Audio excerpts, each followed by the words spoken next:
Hawak ng asawa ko ang baywang ko para sa isang perpektong litrato, pero ang buong pagkatao ko ay nanginginig dahil sa lalaking itinago ko sa madilim na silid-dasalan ilang hakbang lang mula sa amin. Ito dapat ang pinakamasayang gabi ng buhay ko. 10th wedding anniversary namin ni Jacinto Montecillo. Punong-puno ang grand hall ng aming mansyon sa Cebu ng mga politiko, negosyante, at mga reporter na handang isulat ang tungkol sa perpektong pagsasama namin. Smile darling, tinitingnan tayo ng press. Bulong ni Jacinto sa tainga ko. Ang boses niya ay kasing lamig ng yelo, kabaligtaran ng mainit ng ngiting ipinapakita niya sa mga kamera. Hinigpitan niya ang hawak sa baywang ko. Halos bumaon ang mga daliri niya sa balat ko. Ngumiti ako. Isang peking ngiti na 10 taon ko nang pinag-aaralan. Pero sa ilalim ng mamahaling silk gown na suot ko, gumagapang ang malamig na pawis sa aking likuran. Ang utak ko ay hindi nasa party. Nasa loob iyon ng lumang silid ng mga santo, sa likod mismo ng malaking pinto na gawa sa kahoy na inuukit kung saan naroon si Rafael, ang aming driver, ang bodyguard ko, ang lalaking hindi ko dapat hinayaang hawakan ako. 5 minuto pa lang ang nakakalipas nang mabilisan ko siyang itulak papasok sa kwartong iyon. Nang biglang dumating ng maaga sina Jacinto at ang mami niya. Walang labasan, walang bintana. Kung bubuksan ang pinto, makikita ng buong angkan ng Montecillo at ng media ang lalaking nagpapabilis ng tibok ng puso ko. Ang ganda talaga ng asawa mo, Jacinto. Napakaswerte mo, bati ng isang senador habang nagtataas ng wine glass. I am a very lucky man, Senator. Sagot ni Jacinto, sabay halik sa pisngi ko. Nakakasuka. Gusto kong punasan ang pisngi ko, pero kinagat ko na lang ang ibabang labi ko. Biglang tumigil ang ikot ng mundo ko. Isang mababa, ngunit madiin at paulit-ulit na pag-ugong ang narinig ko. Hindi ito galing sa bulwagan. Hindi galing sa banda na tumutugtog sa background. Nanggagaling ang panginginig na ito sa likod ng malaking pintong kahoy. May tumatawag sa cellphone ni Rafael. Nanlaki ang mga mata ko. Ang pag-ugong ay parang martilyo na bumabaon sa dibdib ko. Pabilis ng pabilis ang tibok ng puso ko. Halos umabot na sa lalamunan ko. Tumingin ako sa paligid. Napansin ba nila? Narinig ba ng asawa ko?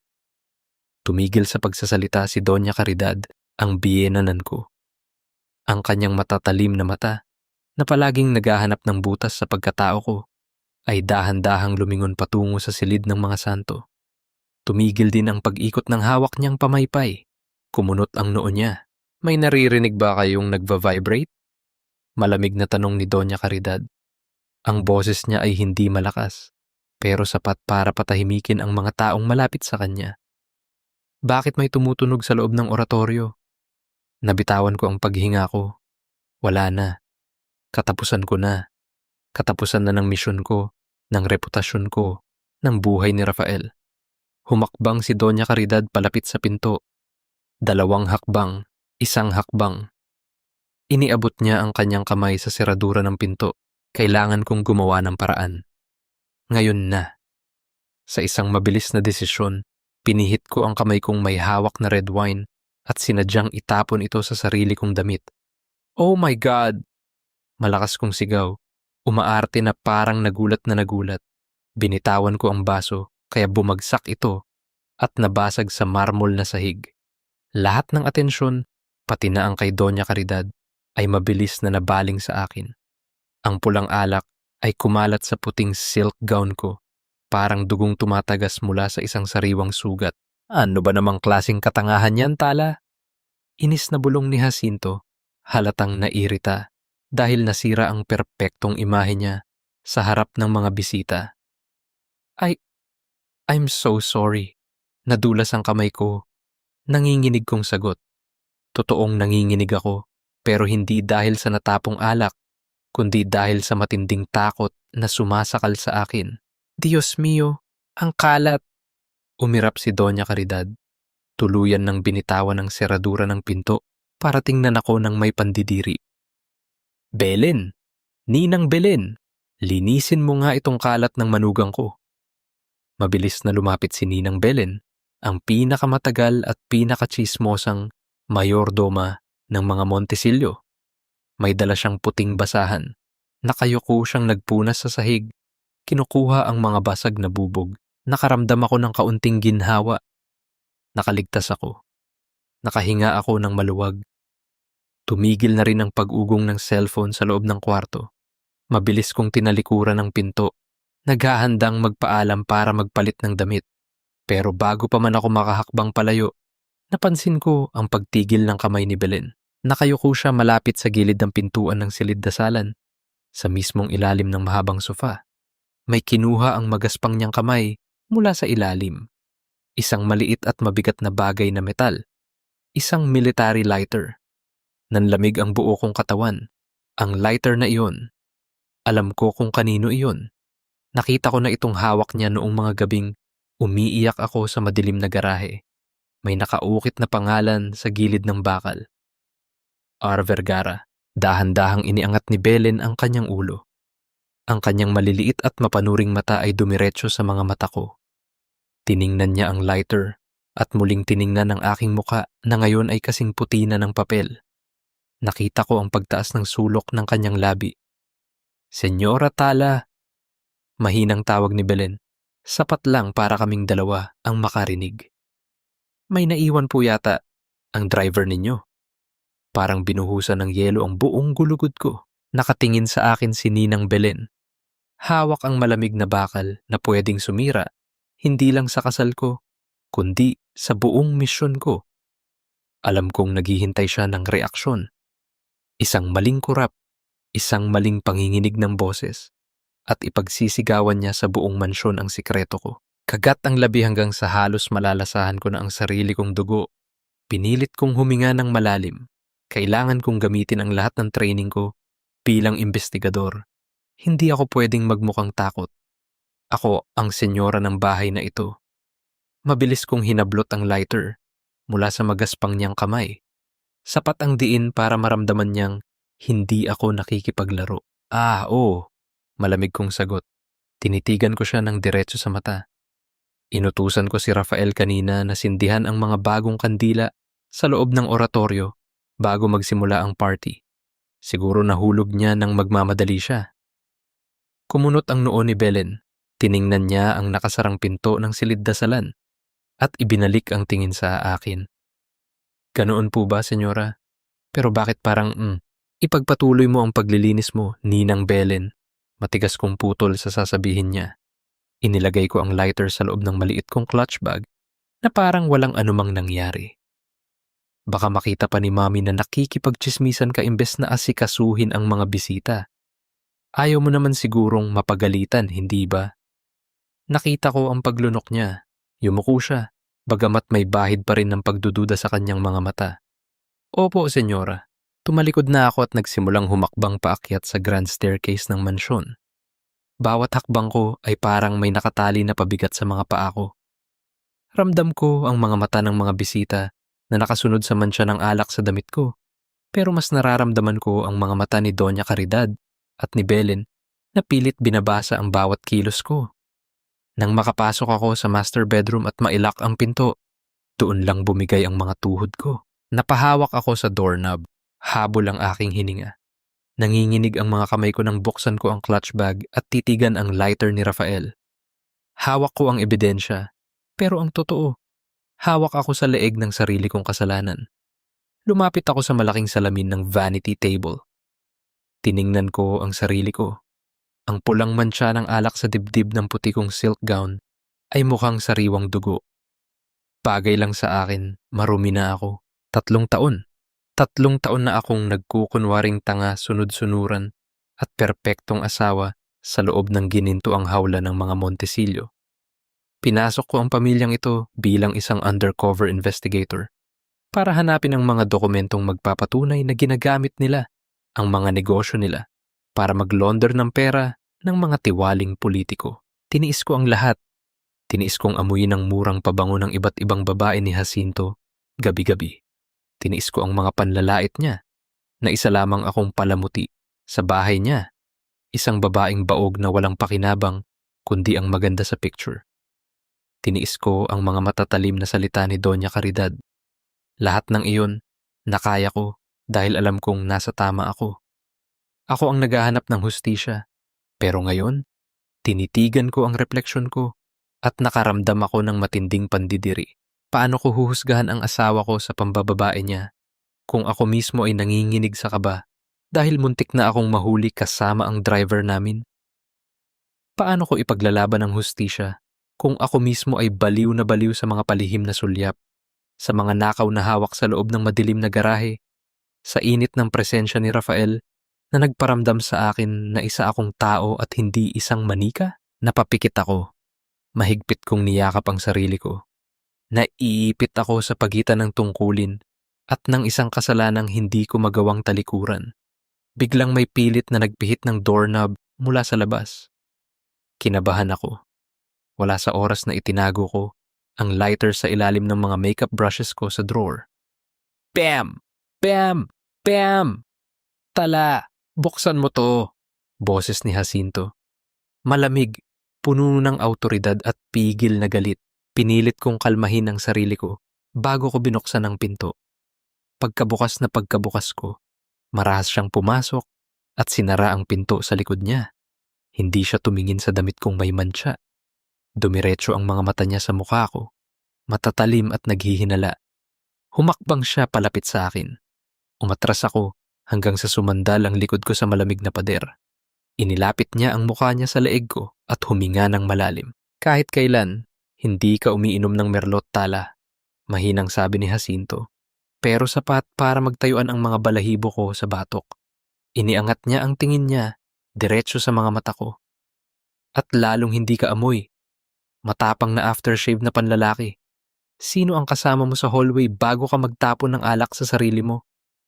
Sino ang kasama mo sa hallway bago ka magtapon ng alak sa sarili mo? Ramdam ko ang init ng hininga ni Jacinto sa aking leeg.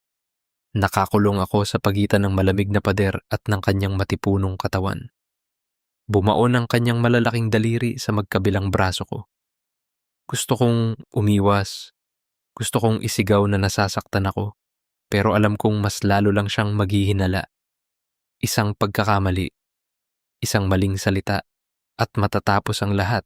Tiningnan ko siya ng diretso sa mata. Pinipilit na huwag manginig ang aking mga pilik mata.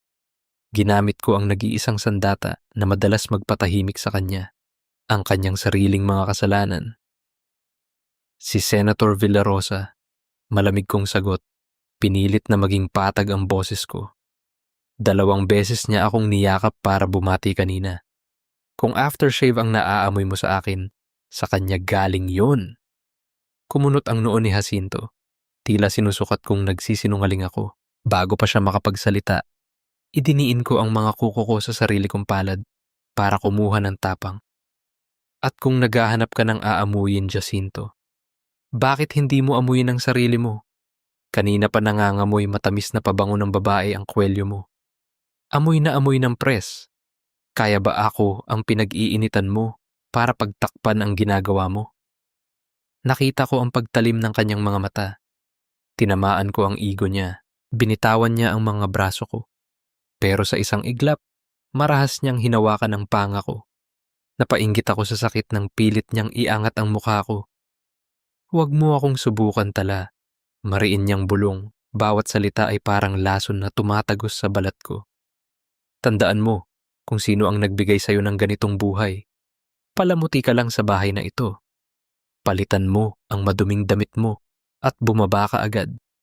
Huwag kang gagawa ng kahit anong ikakahiya ko. Padabog niya akong binitawan. Narinig ko ang malakas na pagbukas at tuluyang pagsara ng pinto ng aming kwarto. Nang matiyak kong mag-isa na ako, unti-unting nanghina ang mga tuhod ko at napadaos-dos ako paupo sa malamig na marmol na sahig. Napahawak ako sa pangako na namumula pa rin dahil sa higpit ng hawak niya. Tuloy-tuloy na tumulo ang mga luha ko. Hindi dahil sa pisikal na sakit, kundi dahil sa paulit-ulit na katotohanan ito ang pinili kong impyerno. Isang undercover na investigador na binubugbog ng emosyon at kinokontrol ng asawang walang puso. Ang sakit sa pangako. Bigla nitong ipinaalala sa akin ang gabi kung saan nagsimula ang lahat ng kasalanang ito. 3 buwan na ang nakakalipas. Nasa loob ako ng sasakyan, basang-basa ng ulan. Katatapos lang akong sampalin ni Jacinto sa mismong garahe dahil pinaghihinalaan niyang ako ang nag-leak ng mga financial records ng kumpanya nila. Hindi siya nakahanap ng ebidensya, kaya sa mukha ko, ibinuhos ang galit. Ang lakas ng bagsak ng ulan sa bubong ng SUV nung gabing iyon. Nakaupo ako sa backseat, humihikbi ng tahimik. Yakap-yakap ang sarili ko habang nanginginig sa lamig at takot. Nasa driver's seat si Rafael. Hindi niya pinaandar ang sasakyan. Hindi rin siya nagsalita. Sa halip na iyon ng makina, pinatay niya ang ilaw sa loob ng kotse para bigyan ako ng dilim, para hindi ko maramdamang nakikita ang pagkasira ko. Sa rearview mirror, nagtama ang mga mata namin. Walang awa sa mga mata niya. Mayroong malalim na pag-unawa at pigil na galit. Galit para sa akin. Dahan-dahan, lumingon si Rafael. Hindi siya lumapit ng sobra. Hindi niya sinubukang yakapin ako. Iniabot lang niya mula sa harapan ang isang luma pero malinis na panyong gawa sa tela. Kayo lang po ang may karapatang umiyak, senyora. Mahina at malalim niyang sabi. Ang boses niya ay halos lunurin ng tunog ng ulan. Wala siyang karapatang saktan kayo, kahit asawa niyo pa siya. Nanginginig ang kamay ko nang abutin ko ang panyo. At sa unang pagkakataon, nag-abot ang aming mga daliri. Isang simpleng pagdampi ng balat. Walang mali siya sa simula. Pero noong gabing iyon, sa gitna ng lamig ng pagmamalupit ng asawa ko, ang init ng kamay ni Rafael ay parang apoy na bumuhay sa namamatay kong kaluluwa. Hindi ko binawi ang kamay ko. At hindi rin niya inalis ang kanya. Tiningnan ko siya at nakita ko ang sarili ko sa kanya. Pareho kaming sirang tao na naghahanap ng kakapitan. Doon gumuho ang lahat ng prinsipyo ko bilang investigador. Mula sa gabing iyon, ang panyo, ang mga nakaw na tingin, hanggang sa mauwi sa mga patagong pagkikita sa madilim na kwarto. Ang matamis na laso ng bawal na pag-ibig. Pinahid ko ang mga luha ko at marahas na ibinalik ang sarili ko sa kasalukuyan. Wala akong oras para magdrama. Kailangan kong bumalik sa party. Kailangan kong tapusin ang misyon bago pa ako tuluyang kainin ng sarili kong kasalanan.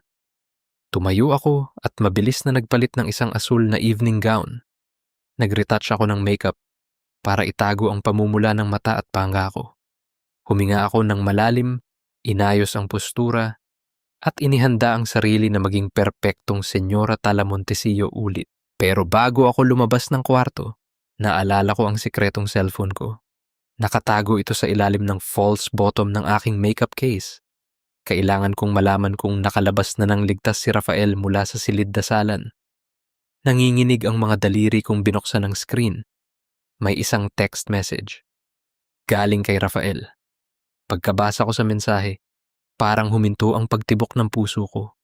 Nawalan ng hangin ang baga ko. Nakalabas na ako. Pero may problema tala. Nilapitan ako ni Belen. Alam niya na nasa loob ako kanina at nakita niya ang mantsa ng red wine sa sapatos ko. Papunta siya ngayon sa library para kausapin si Doña Caridad. Wala pang 3 segundo pagkabasa ko ng text ni Rafael. Tinakbo ko na ang kahabaan ng hallway palabas ng kwarto. Hindi ko ininda ang bigat ng suot kong gown o ang taas ng takong ng sapatos ko.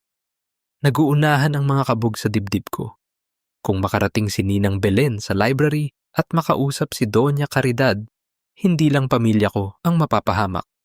Papatayin ni Jacinto si Rafael. Alam ko ang kaya niyang gawin sa mga taong sumisira sa pag-aari niya.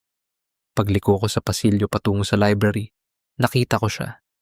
Nakataas na ang kamay ni Belen, handa nang kumatok sa malaking pintong gawa sa mahogany. Ninang Belen, tawag ko lang. Mahina lang, pero sapat na para magpalingon sa kanya. Ang boses ko ay kasing lamig ng hangin sa gabi. Natigilan siya. Kumunot ang noo niya, halatang hindi inaasahan na makikita ako doon. Senyora Tala, may kailangan lang po akong sabihin kay Senyora Caridad.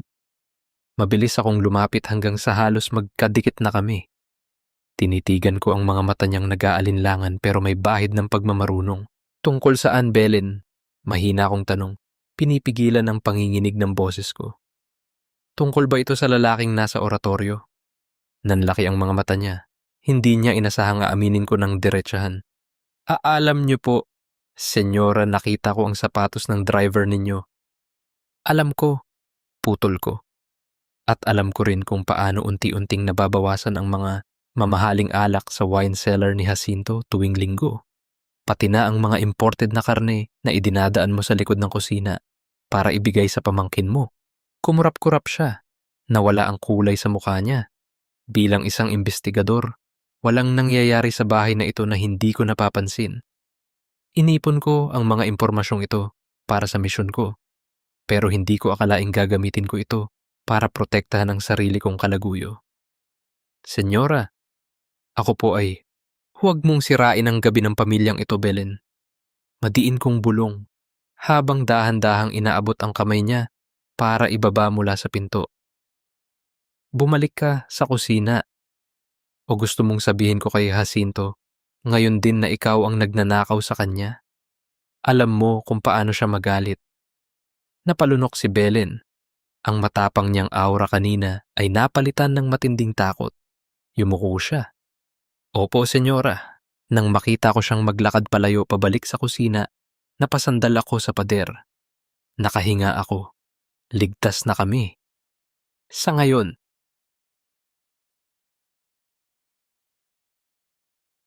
Kinabukasan ng hapon, nakatakas ako mula sa mansyon. Nasa loob ako ng maliit na backroom ng patahian ni Isa sa downtown Cebu.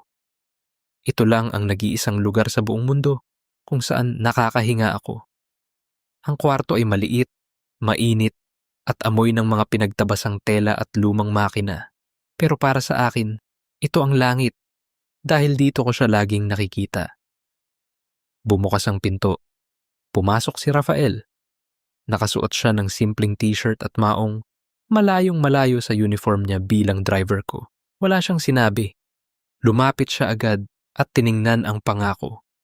Napansin niya ang manipis na pasa na pinilit kong itago sa makeup. Ang kanyang magagaspang na daliri ay dahan-dahang dumampi sa balat ko. Nakuryente ako sa paghawak niya, isang pakiramdam na hinding-hindi ko mararamdaman kay Jacinto. Sinaktan ka na naman niya kagabi. Garalgal ang boses ni Rafael. Nakita ko ang sakit sa mga mata niya. Tala, hanggang kailan mo ito titiisin? Tumakas na tayo. Ilalayo kita rito. Napapikit ako. Niyakap ko siya ng mahigpit. Ibinaon ko ang mukha ko sa dibdib niya. Narinig ko ang mabilis na tibok ng puso niya. Isang tibok na, para lang sa akin. Hindi pwede, Raf. Bulong ko. Habang unti-unting bumabagsak ang mga luha ko sa kanyang damit. Hindi pa tapos ang misyon ko. Hindi pa nakakakuha ng sapat na ebidensya ang ahensya laban kay Jacinto. At ang pangalan ng tatay ko, kailangan kong malinis yun. Niyakap niya ako pabalik. Isang yakap na puno ng pag-asa. Pero alam kong pareho kaming nakatayo sa kumunoy. Bawat segundo na magkasama kami, ay lalo kaming lumulubog sa kasalanan. Tumingala ako at tinitigan ang mga labi niya. Gusto ko siyang halikan. Gusto kong kalimutan na may asawa ako, na may misyon ako, na isa itong malaking pagkakamali. Pero bago pa man magkalapit ang aming mga muka, biglang kumatok si Isa mula sa labas. Tala, 5 minutes, sigaw ni Isa. Nag-text ang bagong driver na pinadala ni Jacinto. Nasa kanto na daw siya para sunduin ka. Parang binuhusan ako ng malamig na tubig. Ang ilusyon ng kaligtasan sa loob ng maliit na kwartong iyon ay basag na basag. Bumitaw ako kay Rafael. Ang init ng katawan niya ay biglang napalitan ng matinding lamig. Ito ang realidad. Ako ay pag-aari pa rin ng iba. Kailangan ko nang umalis, nanginginig kong sabi. Pinunasan ko ang mga luha ko at inayos ang buhok ko. Tinitigan ako ni Rafael. Walang salita. Pero ang mga mata niya ay sumisigaw ng pangungulila. Pag-uwi ko sa mansyon ng gabing iyon, dumiretso agad ako sa banyo. Binuksan ko ang shower at hinayaan ng mainit na tubig na tumulo sa katawan ko. Kumuha ako ng pangkuskus at pinilit na alisin ang amoy ni Rafael sa balat ko. Kinuskus ko ng kinuskus hanggang sa mamula ang balat ko. Balat. Pero kahit anong sabon ang gamitin ko, hindi ko mahugasan ang dumi sa konsensya ko. Pakiramdam ko, isa akong napakaruming tao. Niloloko ko ang asawa ko at ginagamit ko ang misyon ko para pagtakpan ang sarili kong kalaswaan. Nang lumabas ako ng banyo, nakahiga na si Jacinto sa kama. Nagbabasa siya ng mga dokumento. Dahan-dahan akong tumabi sa kanya, nakatalikod. Pilit kong pinapakalma ang paghinga ko. Nagdarasal na sana ay makatulog na siya, pero naramdaman ko ang paggalaw ng kutsyon. Gumapang ang braso ni Jacinto at yumakap sa baywang ko. Ibinaba niya ang dokumentong hawak niya. Naramdaman ko ang paglubog ng mukha niya sa buhok ko. Tila tumigil ang pag-ikot ng mundo ko. Ang amoy ko. Baka may natitira pang amoy ng patahian o amoy ni Rafael. Huminga ng malalim si Jacinto. Inaamoy ang leeg ko. Nagtataka ako, Tala. Malamig na bulong ni Jacinto sa gitna ng dilim. Ang boses niya ay nagpatayo ng lahat ng balahibo sa katawan ko. Pinacheck ko sa IT department kanina ang dashcam ng SUV natin. Bakit daw naka-turn off ang recording mula pa noong isang gabi? Sino kaya ang may gustong magtago ng sikreto sa loob ng sasakyan ko? Bakit ako ang tinatanong mo sa dashcam ng sasakyan mo, Jacinto? Pinilit kong gawing inaantok at nagtataka ang boses ko. Sa ilalim ng kumot, ang mga kuko ko ay nakabaon na sa sarili kong hita para pigilan ang panginginig ng buong katawan ko. Nakasubsob pa rin ang mukha niya sa buhok ko. Hinihintay ang sagot ko. Umikot ako paharap sa kanya, ginamit ang nag-iisang defense mechanism na alam kong tatalab. Tinitigan ko siya ng may halong inis. Baka nasira yon nung pinakarwash mo. O baka naman, ikaw mismo ang nagpa-turn off para hindi ko makita kung sinong babae ang isinasakay mo habang wala ako. Natahimik si Jacinto. Tiningnan niya ako sa mata naghahanap ng kasinungalingan. Pagkaraan ng ilang segundo, isang malamig na tawa ang lumabas sa mga labi niya. You're becoming paranoid, Tala. Umiiling niyang sabi. Inalis ang pagkakayakap sa akin at tumalikod. Matulog ka na nga kung ano-anong iniisip mo. Nakahinga ako ng malalim pero hindi na ako nakatulog buong gabi. Nakatitig lang ako sa kisame, nakikinig sa mabigat na paghinga ng asawa ko. Nabuhay ako ng isa pang araw, pero pakiramdam ko, unti-unti na akong nabibitay sa sarili kong mga kasinungalingan. Kinaumagahan, mas naging mabigat ang hangin sa loob ng mansyon. Nasa dining room kami para sa almusal. Dinig na dinig ang mahinang pagtama ng mga pilak na kutsara sa mga porselanang pinggan. Nasa kabisera si Jacinto, nagbabasa ng dyaryo. Sa kabilang dulo ay nakaupo si Doña Caridad, humihigop ng kape, habang tahimik na pinapanood ang bawat galaw ko. Gusto ko nang matapos ang oras na ito. Ang pagtingin pa lang ni Doña Caridad ay parang mga karayom na tumutusok sa balat ko. Iba ang amoy mo ngayon, Tala. Biglang basag ni Doña Caridad sa katahimikan. Ibinaba niya ang kanyang tasa. Ang mga matatalim niyang mata ay nakatutok diretso sa akin. Nawala na ang paborito mong floral scent at napansin ko rin, masyado kang nagkukuskus ng balat mo. Namumula ang leeg at mga braso mo. Natigilan ako sa paghiwa ng omelette. Naramdaman ko ang pag-akyat ng init sa mukha ko. Pinilit kong huwag lumingon kay Jacinto na ngayon ay ibinaba na ang dyaryo para pakinggan ang usapan namin. Naubos na po kasi ang pabango ko, Mami. Mahinahon kong sagot. Pinapanatiling diretso ang tingin ko sa kanya. At medyo nag-dry po ang balat ko dahil sa sabon kaya namumula.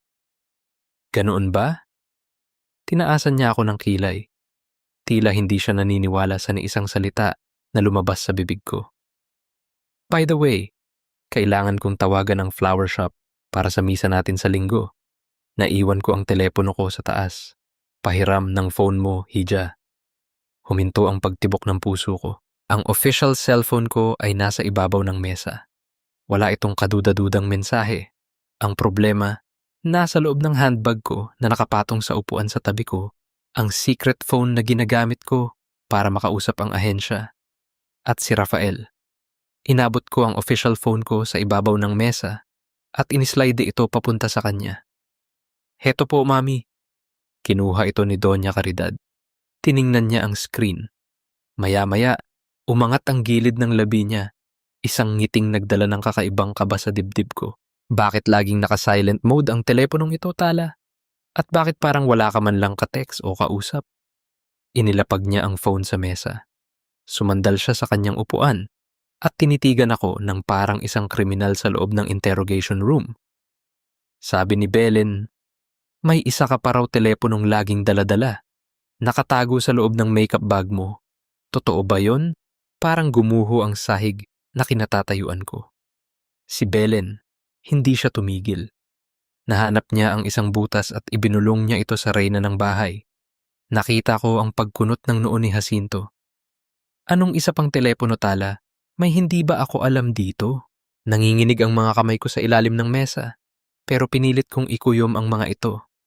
Ang bag ko ay nasa tabi ko lang. Kung bubuksan nila ito ngayon, tapos ang lahat, makikita nila ang secret phone. Makikita nila ang mga text ni Rafael. Matutuklasan nilang isa akong investigador na nagtataksil sa pamilya nila. Kailangan kong lumaban. Kahit dumidumihan ko pa ang sarili ko. Tumayo ako mula sa upuan. Padabog kong ibinaba ang kubyertos. Ito ba ang gusto ninyong mangyari sa almusal? Ang pagbintangan ako base sa chismis ng isang mayordoma? Tiningnan ko si Jacinto ng may nanlilisik na mga mata. Kung may dapat halughugin ang mga telepono dito, Jacinto, ang sayo dapat. Bakit hindi mo sabihin sa mami mo kung sinong baby ang nag-text sa'yo kagabi habang nasa banyo ka? Kaya ka ba naghahanap ng butas sa akin para pagtakpan niyang mga kababuyan mo? Shut up, Tala! Sigaw ni Jacinto. Napatayo rin at humampas sa mesa. Ang ego niya ay muling nasugatan. Huwag mong ibalik sa akin ang usapan. Totoo naman, di ba? Sigaw ko pabalik, umaarteng umiiyak sa galit. Pero ang totoo ay umiiyak ako sa takot at pandidiri sa sarili ko. Nagiging halimaw na rin akong tulad nila. Isang sinungaling na ginagamit ang panlilinlang para makatakas. Tama na yan. Malamig, pero nakakabinging utos ni Doña Caridad. Natahimik kaming dalawa ni Jacinto. Kinuha ko ang bag ko at mabilis na tumalikod. Nawalan na ako ng gana. Pupunta ako sa kwarto. Humakbang ako palayo. Habol-habol ang hininga ko. Naiwasan ko ang bala. Nailigtas ko ang bag ko. Nailigtas ko si Rafael. Pero bago pa man ako makalabas ng dining room, nagsalita muli si Doña Caridad. Ang boses niya ay walang bahid ng emosyon. Kasing lamig ng asero. Makakabuti nga sigurong magpahinga ka, Tala. Huwag ka munang lumabas ng bahay, sabi niya. Nakausap ko na rin pala ang agency kaninang umaga. Ipapatanggal ko na ang driver na si Rafael. May bago na tayong driver na darating bukas. At bawal na si Rafael tumapak kahit sa labas ng gate ng mansyong ito. Habang pinapakinggan ko ang utos ng biyenan ko na tanggalin ang lalaking kalaguyo ko, ang tanging nasa isip ko ay kung paano ako tatakas mamayang gabi para mayakap siya sa huling pagkakataon. Wala akong naisagot kay Doña Caridad kundi isang malamig na tango. Tinalikuran ko sila sa dining room at naglakad paakyat sa kwarto ng may tuwid na likod. Pero pagkasara ko ng pinto ng master bedroom, napasabunot ako sa sarili kong buhok. Tinanggal na nila si Rafael. Kinokontrol na nila ang bawat galaw ko. Naiipit na ako sa sarili kong bitag. Mabilis kong kinuha ang secret phone mula sa bag ko at nag-type ng mensahe habang nanginginig ang mga daliri ko. Tinanggal ka na nila. Kailangan nating magkita. Garahe, 11:00 ng gabi. Please, Raf. Hindi na ako naghintay ng reply. Binura ko agad ang mensahe at ibinalik ang telepono sa pinakailalim ng makeup bag ko. 3:00 pa lang ng hapon, kailangan kong umaktong normal. Lumabas ako ng kwarto para kumuha ng malamig na tubig sa kusina. Pilit na pinapakalma ang nag-aapoy kong dibdib, pero pagdaan ko sa service area malapit sa laundry room, huminto ang mga paa ko. Nakita ko si Ninang Belen. Nakatayo siya sa harap ng ironing board. May hawak na isang pamilyar na damit. Isang kupas na maong na polo shirt. Nanlamig ang buo kong katawan. Damit iyon ni Rafael. Ipinahiram niya iyon sa akin nung isang beses na inabot kami ng malakas na ulan sa patahian ni Isa at ginaw na ginaw ako. Iniuwi ko iyon ng palihim, nilabhan ko gamit ang sarili kong mga kamay at itinago sa pinakailalim ng closet ko dahil gusto kong yakapin iyon kapag wala siya. Paano napunta iyon sa mga labahin? Baka nakuha ng mga katulong habang naglilinis ng kwarto ko. Tiningnang maigi ni Belen ang kwelyo ng damit. Inamoy niya ito.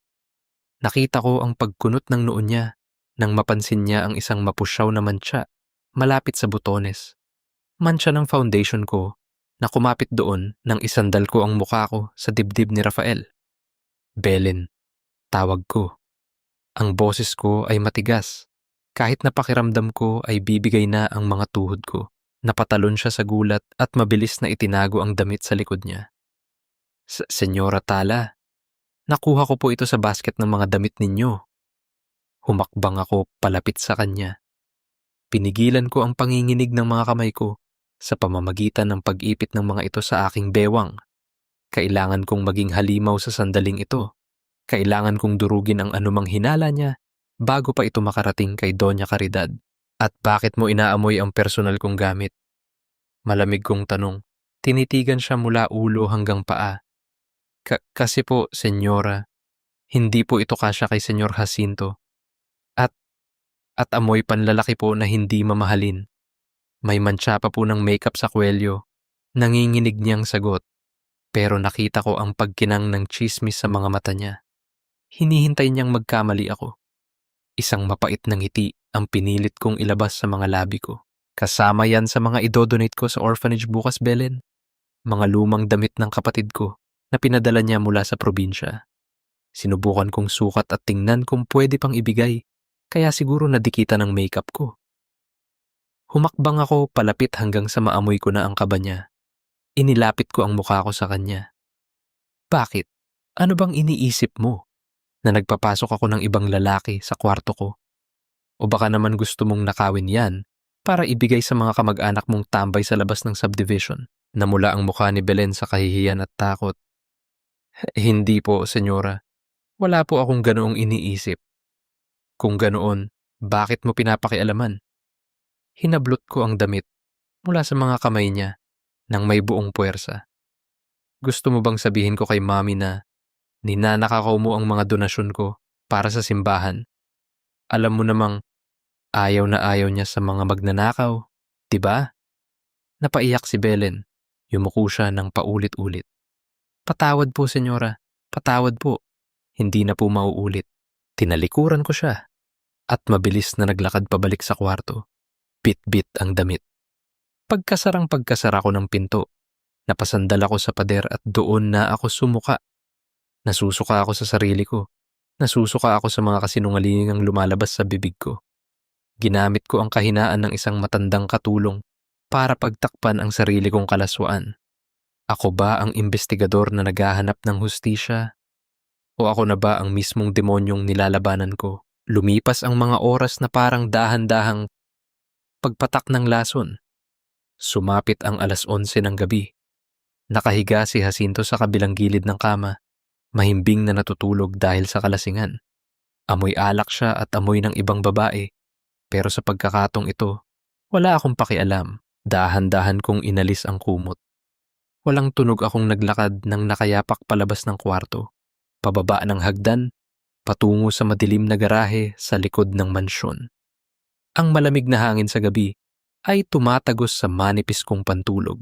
Sa dulo ng garahe, sa likod ng malaking SUV ni Jacinto, nakita ko ang isang anino. Si Rafael. Nakatayo siya doon. Nakayuko. Bit-bit ang isang maliit na duffel bag. Handa na siyang umalis. Wala na akong inisip na iba. Tumakbo ako palapit sa kanya at ibinaon ko ang sarili ko sa mga bisig niya. Niyakap niya ako ng napakahigpit. Parang ayaw na niyang huminga. Ang amoy ng kanyang balat, ang init ng kanyang dibdib. Ito ang nag-iisang katotohanan sa gitna ng lahat ng kasinungalingan ko. Tala, garalgal ang boses niya. Naramdaman ko ang pagtulo ng luha niya sa balikat ko. Hindi ko kayang iwan ka rito. Sumama ka na sa akin. Ngayon na! Pakiusap. Umiyak ako ng tahimik. Hindi pwede, Raf. Papahanap tayo ni Jacinto. Papatayin niya tayo pareho. At ang mga ebidensya. Malapit ko nang makuha ang huling dokumento. Konting tiis na lang. Inangat niya ang mukha ko. Sa dilim ng garahe, pinunasan niya ang mga luha ko gamit ang kanyang magagaspang na hinlalaki. Nagdikit ang aming mga noo. Ang mga hininga namin ay naghahalong parang isa. Handa na sana niyang angkinin ang mga labi ko sa isang huling desperadong halik, pero biglang nanlamig ang buong pagkatao ko habang nakasandal ako sa dibdib niya. Napamulat ang mga mata ko. Sa ibabaw ng balikat ni Rafael, sa pinakamataas at pinakamadilim na kanto ng garahe, may nakita akong maliit na bagay. Isang napakaliit na pulang ilaw. Patay-sindi. Patay-sindi. Nakatutok ng diretso sa aming dalawa. Isang hidden camera. Nakatingin ang asawa ko sa amin kahit wala siya rito sa garahe. Parang huminto ang pag-agos ng dugo sa buong katawan ko nang makita ko ang maliit at kumukurap-kurap na pulang ilaw sa madilim na kanto ng kisame. Isang hidden camera. Nakatutok sa amin ni Rafael. Nakita nito ang lahat, ang mahigpit naming yakap, ang mga luha ko, at ang paraan ng paghawak niya sa akin na parang ako ang kanyang mundo. Raf, bitaw, bulong ko. Halos hindi ko na maigalaw ang mga labi ko sa tindi ng takot. May kamera sa taas. Naramdaman ko ang paninigas ng katawan ni Rafael. Hindi siya tumingala. Alam niyang mas lalo lang kaming mabubuking. Dahan-dahan niyang inalis ang mga kamay niya sa baywang ko. Ang bawat sentimetro ng paglayo niya ay parang pagpunit sa balat ko. Pero kailangan naming magpanggap. Senyora, malakas na sabi ni Rafael. Ang boses niya ay nanginginig pero pilit na ginagawang formal. Huwag po kayong mag-alala. Ang mga gamit ninyo para sa donasyon ay maayos ko. Nang naisampa sa likod ng sasakyan, makaalis na po ako. Tumalikod siya at mabilis na naglakad palayo. Bit-bit ang kanyang duffel bag patungo sa quarters ng mga tauhan. Naiwan akong nakatayo sa gitna ng malamig na garahe, nakatingin sa kawalan. Alam ko, huli na ang lahat. Kung sino man ang naglagay ng kamera na iyon, nakuha na nila ang kailangan nila para sirain kami. Hindi ako nakatulog hanggang sa sumikat ang araw. Bawat tunog ng notification sa cellphone ni Jacinto ay nagpapatalon sa puso ko. Inaasahan ko na anumang sandali ay babangon siya. Sasakalin ako at ipapakita ang video. Pero nanatili siyang tulog, amoy alak pa rin hanggang sa mag-alas 7 ng umaga. Tala, magayos ka, utos ni Jacinto habang nagkakabit ng kurbata sa harap ng salamin. May misa sa basilika. Gusto ni Mami na nandoon ang buong pamilya bago tuluyang umalis ang driver mo. Isang huling pamilyang perpekto bago tayo kumuha ng bagong tauhan. Nanginig ang mga kamay ko habang nagsusuot ng belo. Bakit kailangan pa kaming ihatid ni Rafael kung tinanggal na siya? Isang laro ba ito? Isang paraan para pahirapan kaming dalawa? Sumakay kami sa SUV. Si Rafael ang nasa driver's seat. Ang kanyang mga balikat ay pilit na nakatayo ng tuwid. Pero sa rearview mirror, nakita ko ang pamumula ng kanyang mga mata. Sa tabi niya sa harap ay nakaupo si Doña Caridad. Sa likod, katabi ko si Jacinto na abala sa kanyang iPad. Ang katahimikan sa loob ng sasakyan ay nakakabingi. Amoy ng leather at amoy ng mamahaling pabango ni Jacinto. Pero ang tanging nalalasahan ko ay ang pait ng darating na trahedya. Dumaan ang sasakyan sa malulubak na kalsada ng Cebu, patungong Basilica del Santo Niño. Sa bawat paggalaw ng manibela, ramdam ko ang tensyon. At doon nangyari ang isang bagay na hindi ko napigilan. Isang matinding lubak ang nadaanan namin. Nawalan ako ng balanse at napasandal sa gilid. Dahil dito, ang kamay ko ay napahawak sa center console. Sa tabi mismo ng gear shift kung saan nakapatong ang kamay ni Rafael. Isang segundo. Siguro mas maikli pa, pero sa isang segundong iyon, hindi ko iniwas ang kamay ko at hindi rin niya inalis ang kanya. Nagdikit ang aming mga balat, isang pasigaw na pag-amin sa gitna ng katahimikan. Ang init ng kanyang kamay ay parang kuryenteng gumagapang sa buong pagkatao ko. Isang huling paalam na puno ng pagnanasa at sakit. Tumingin ako sa rearview mirror. Doon ko nakita ang mga mata ni Doña Caridad. Hindi siya nakatingin sa kalsada. Nakatitig siya sa refleksyon ng mga kamay namin sa gitna ng upuan. Ang kanyang mga mata ay nanlilisik. Parang isang agilan na nakahanap na ng kanyang biktima. Dahan-dahan niyang inilingon ang kanyang ulo patungo sa akin. Ang ngiti sa kanyang mga labi ay hindi umabot sa kanyang mga mata. Isang ngiting nagsasabing, Huli ka na, Jacinto. Anak, mahinang sabi ni Doña Caridad habang ang tingin ay nananatiling nakatusok sa akin. Nakalimutan ko palang sabihin sa'yo. May ipinadala palang video sa email ko. Ang security company kagabi. Isang pesteng daga daw ang nakapasok sa garahe natin at nanggulo sa mga gamit ni Tala. Naririnig ko ang paghinto ng tibok ng puso ko. Talaga ma? Sagot ni Jacinto. Hindi pa rin inaalis ang tingin sa iPad. Mamaya, papanoorin natin pag-uwi galing sa simbahan. Gusto kong makita kung gaano kalaki ang dagang yan para mapatay ko na agad. Tumingin ako kay Rafael sa salamin. Nakita ko ang paghigpit ng hawak niya sa manibela hanggang sa mamuti ang kanyang mga knuckles. Alam na namin. Ito na ang huling biyahe namin na magkasama. Ang simbahan na pupuntahan namin ay hindi para sa panalangin, kundi para sa aming huling hantungan. Biglang tumunog ang cellphone ni Jacinto.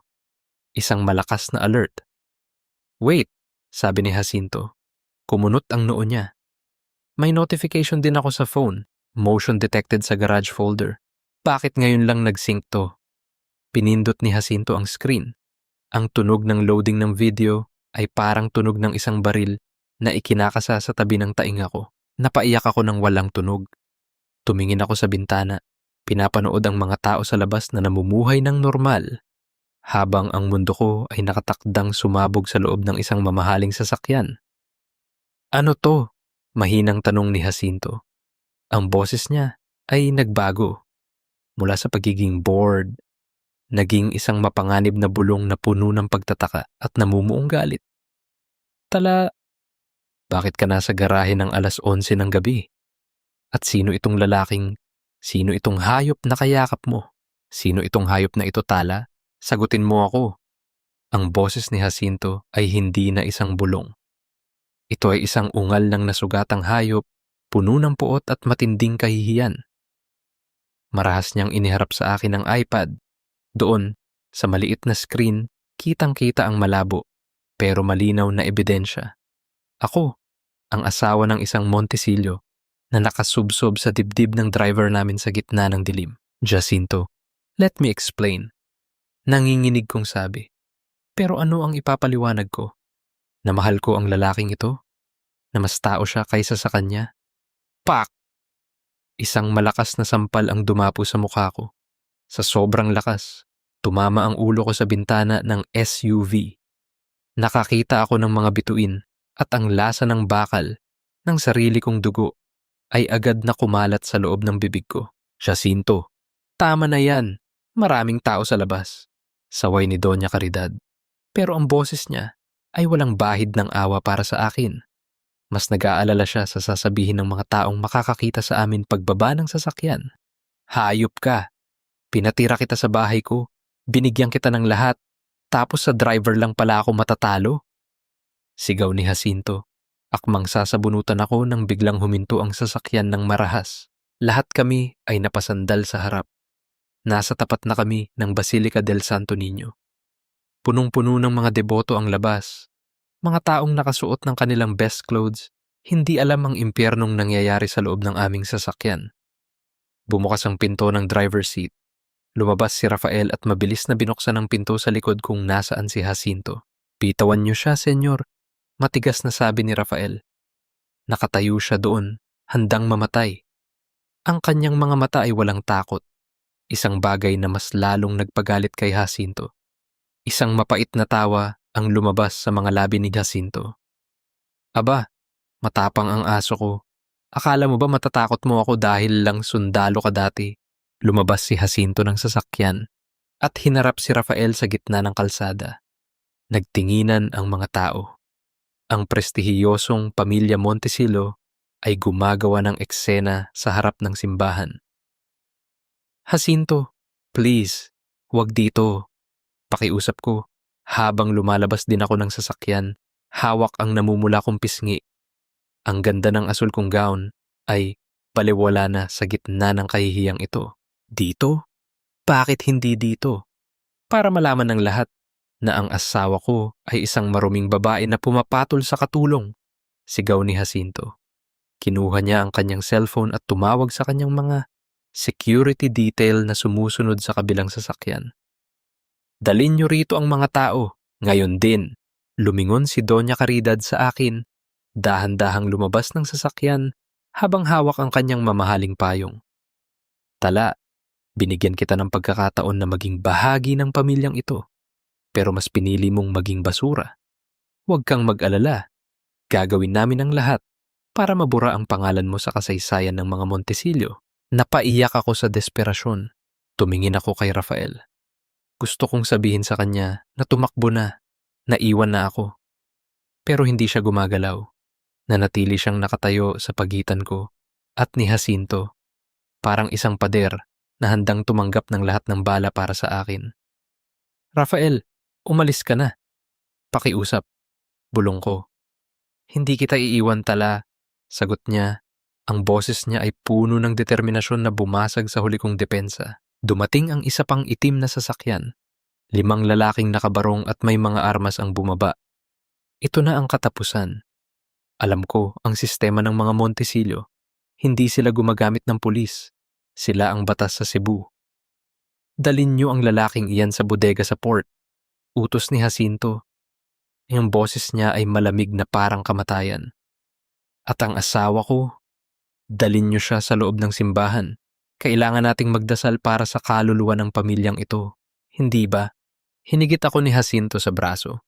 Kinaladkad ako patungo sa entrance ng basilika habang pilit na pinapakita sa mga reporter na dumarating na maayos kaming pamilya. Sa bawat hakbang ko palayo, naririnig ko ang tunog ng pakikipaglaban ni Rafael sa mga tauhan ni Jacinto sa likuran. Rafael! Sigaw ko, pero tinakpan ni Jacinto ang bibig ko. Tumahimik ka, Tala. Magsisimula na ang misa. Bulong ni Jacinto sa tainga ko. At pagkatapos nito, hilingin mo na sa Santo Niño na mamatay ka na lang. Dahil ang impyernong ibibigay ko sa'yo, mas malala pa sa kamatayan.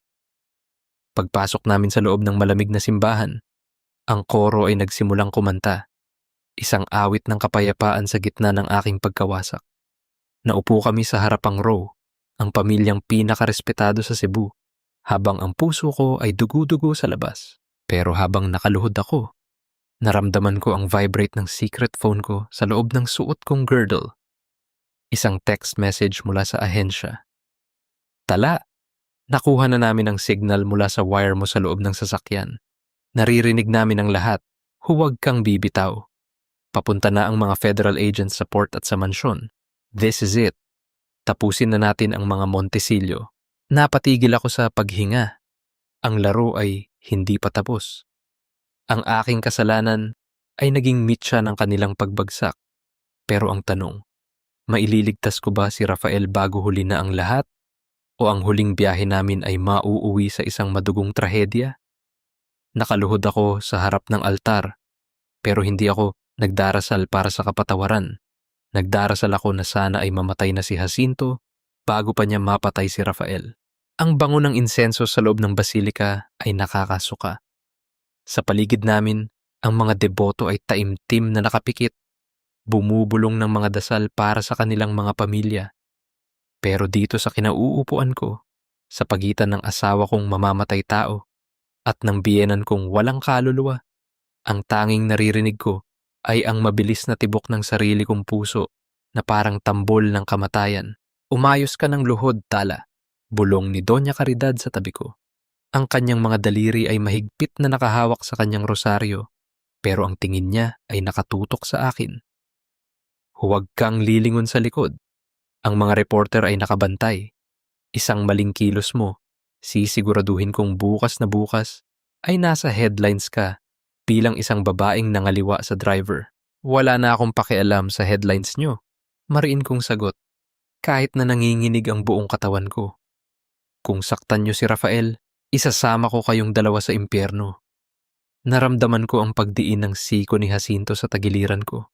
Ang tapang mo nang ngayon, ha? Dahil ba akala mo ay ililigtas ka ng ahensya mo? Natigilan ako. Nanlamig ang buo kong pagkatao. Alam niya? Isang malupit na ngiti ang lumitaw sa mga labi ni Jacinto habang nakatingin siya sa krus sa harap. Akala mo ba hindi ko alam ang tunay mong pagkatao? Tala Montesillo? O dapat ba kitang tawaging Agent Tala? Alam ko, ang pakay mo simula pa lang. Hinayaan lang kitang maglaro dahil akala ko ay magiging masunurin kang asawa. Pero nang hawakan ka ng driver na yan, doon ka nagkamali. Kung alam mo, bakit hindi mo ako pinigilan? Tanong ko, halos hindi na lumalabas ang boses ko sa tindi ng shock dahil kailangan ko ang koneksyon ng tatay mo. Sagot ni Jacinto, at ang mga salitang sumunod ay parang mga balang tumama sa bungo ko. Bakit mo ba iniimbestigahan ang pamilya ko para linisin ang pangalan ng tatay mo? Tala, magising ka sa katotohanan. Ang tatay mo, ang utak sa likod ng pagtatapon ng mga bangkay ng mga manggagawa sa port noon. Siya ang pumatay sa kanila para protektahan ang mga Montesillo. Ang hero mong ama ay isang berdugo. Nagsisinungaling ka. Sigaw ko. Sapat na para lumingon ang ilang tao sa malapit na row. Tumahimik ka, saway ni Doña Caridad. Mabilis kong kinuha ang secret phone sa loob ng girdle ko. Hindi na inintindi kung makita man nila. Binuksan ko ang isa pang folder ng mga encrypted files na nakuha ko kagabi mula sa server ni Jacinto. Mga files na hindi ko pa nabubuksan ng buo dahil sa takot. Doon ko nakita ang isang voice recording. May petsang 15 taon na ang nakakalipas. Isang pamilyar na boses ang narinig ko sa earphone na mabilis kong isinuot. Boses ng tatay ko. Don Montesillo, huwag kayong mag-alala. Ang 20 manggagawa na nakakita sa kargamento, hindi na sila makakapagsalita.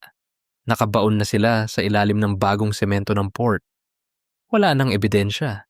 Basta siguraduhin nyo lang na mapapaaral ko ang anak kong si Tala sa Maynila. Nabitawan ko ang telepono. Parang gumuho ang langit at lupa sa ibabaw ko.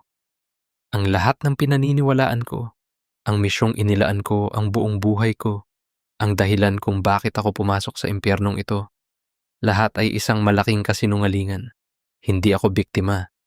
Anak ako ng isang kriminal na pumatay para sa perang ipinambayad sa edukasyon ko. Ngayon Tala, sino sa atin ang marumi? Pulong ni Jacinto, puno ng pang-uuyam. Ang misyon mo ay walang kwenta.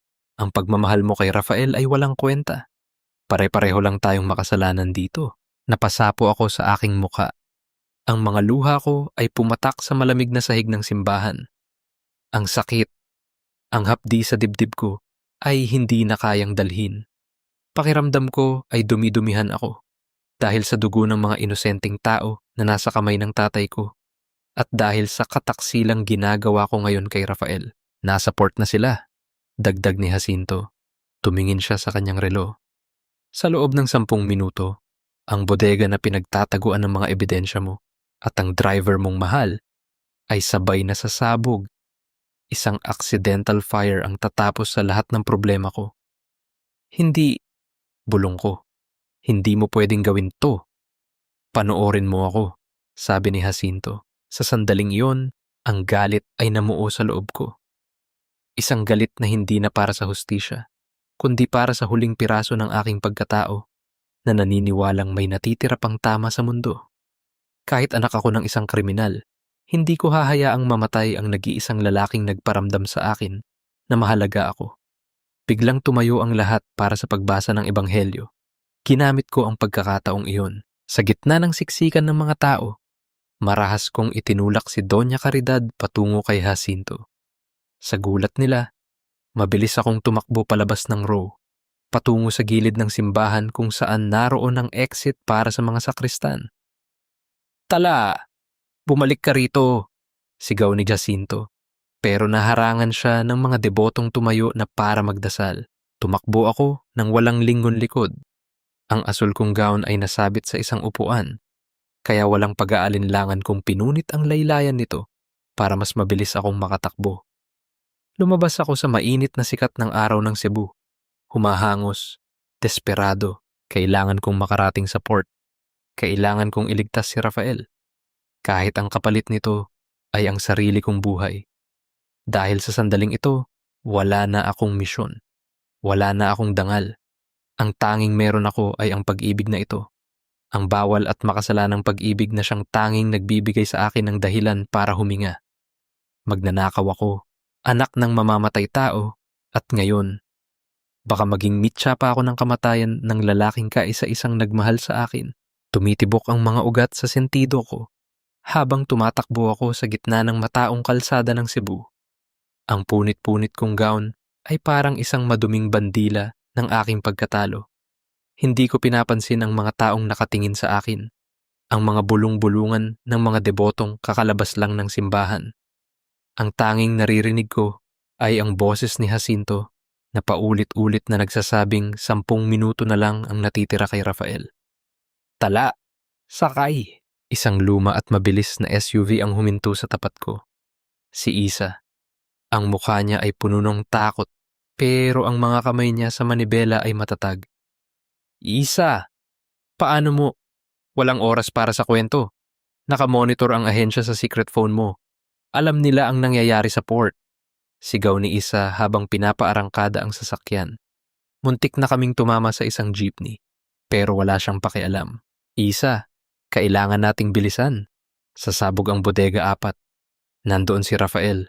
Nanginginig kong sabi, habang pilit kong kinakabit ang seatbelt.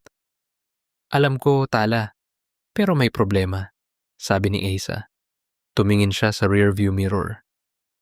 Sinusundan tayo ng mga tauhan ni Jacinto. Hindi nila tayo tatantanan hanggat hindi ka nila nahuhuli. Tumingin ako sa likod.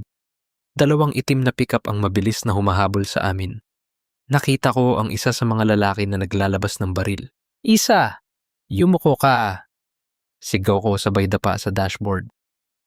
Pang! Pang! Basag ang salamin sa likod ng SUV.